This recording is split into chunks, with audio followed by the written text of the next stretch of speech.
شروع اللہ کا نام لے کر جو بڑا مہربان نہایت رحم والا ہے۔ سورج کی قسم اور اس کی دھوپ کی، اور چاند کی جب وہ اس کے پیچھے چلے، اور دن کی جب وہ اسے روشن کر دے، اور رات کی جب وہ اسے چھپا لے، اور آسمان کی اور اس ذات کی جس نے اسے بنایا،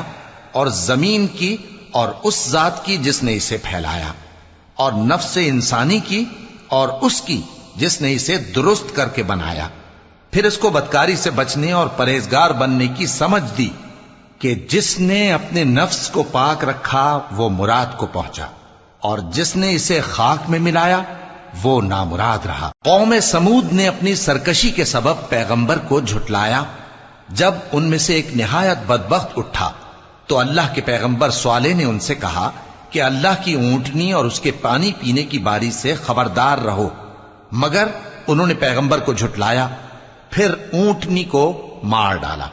تو ان کے رب نے ان کے گناہ کے سبب ان کو نیست و نابود کر دیا، پھر سب کو برابر کر دیا، اور اللہ کو ان کے بدلہ لینے کا کچھ بھی ڈر نہیں۔